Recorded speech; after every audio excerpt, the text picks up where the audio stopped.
You type a message, you read it back, you delete 3 words and type them again, a little softer this time. Then you send it, and for the next few minutes, you're not really doing anything else. You're waiting. Not for a reply exactly, for a reaction, one small heart, or a single blue check mark, or nothing at all. And somehow, that nothing changes the shape of the rest of your day. It seems like such a small thing to care about. A reaction from someone you may barely know. But the feeling it produces is real, and it's disproportionate to the size of the event. The easy explanation is that you're vain, or insecure, or spend too much time online. That explanation is comforting because it makes the feeling sound like a personal flaw you could simply choose to drop. It isn't. What you're feeling in that waiting moment is one of the oldest circuits in the human brain, and it wasn't built for messages at all. For most of human history, survival depended on the group. A person cast out of the tribe didn't just lose company. They lost access to food, protection from predators, and help raising children, the basic conditions for staying alive. Psychologists Roy Baumeister and Mark Leary described this in a 1995 review of decades of research.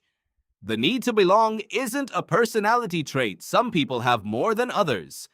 It's a built-in motivation, as fundamental as hunger, wired into the species because the individuals who cared about their standing in the group were the ones who survived to pass that trait on. That means your brain didn't evolve to enjoy approval the way it enjoys a nice view.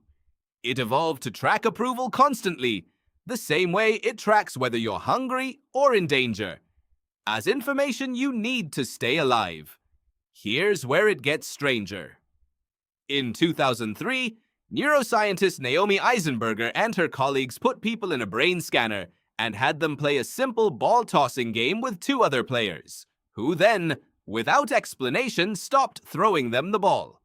The players scanned weren't in any physical danger, but the region of their brain that lit up was the same one that activates during physical pain. Being left out didn't just feel like an injury. To the brain, in that moment, it registered as one. That's why the phrase broken heart exists in language after language. It isn't only a metaphor.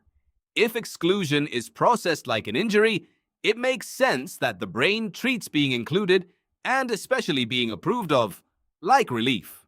And in 2016, researchers at UCLA scanned teenagers as they looked at their own photos on a social app, each one labeled with a number of likes that had secretly been assigned by the research team.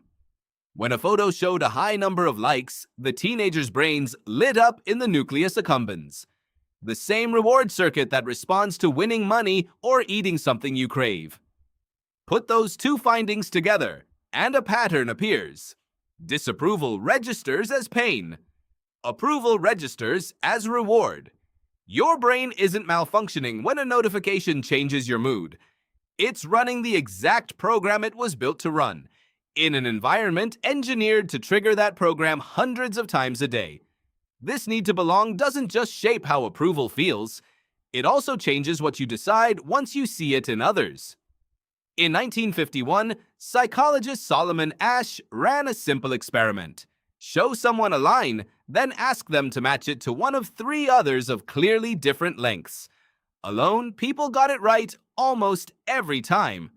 But when several actors in the room deliberately gave the same wrong answer first, roughly 1 in 3 participants agreed with the group, picking the line they could see was wrong over the one they knew was right. The teenagers in the like study showed the same pattern from the other side. They were more likely to like a photo, any photo, once it already displayed a high number of likes, even before judging the image on its own. Once your brain reads something as socially approved, it starts adjusting your own judgment to match. Not because you're indecisive, but because agreeing with the group used to be the safest bet for staying inside it. If this kind of hidden mechanism is interesting to you, subscribing means you won't miss the next one. This channel exists to explain the ordinary things your mind does without asking permission. So the need to be liked isn't a weakness, and it isn't proof that you're shallow or too dependent on other people's opinions. It's the same instrument that once kept your ancestors fed, protected and alive inside a group. The problem isn't the instrument, it's the room it's being played in now. That circuit was calibrated for a world of maybe 150 people you'd see every day for your entire life. It was never calibrated for a feed of strangers, a number next to your name, or a notification that can arrive at any second from anyone on Earth. This doesn't land the same way for everyone. How strongly a person reacts to approval or rejection varies with individual differences like existing self-esteem and relationship history, and researchers are still working out exactly how those factors interact with the underlying circuit. It's also worth being clear about what this isn't. Caring about what others think is not, by itself, a disorder. It becomes a problem only when the discomfort of disapproval starts controlling decisions that matter. And that's a conversation worth having with a professional, not a verdict a video can hand down. Next time you catch yourself refreshing a screen, or rereading a message before you send it, or feeling your mood dip after a comment that wasn't even unkind, that's not a character flaw showing up. That's a survival system, thousands of years old, doing exactly its job in a world it was never designed to read.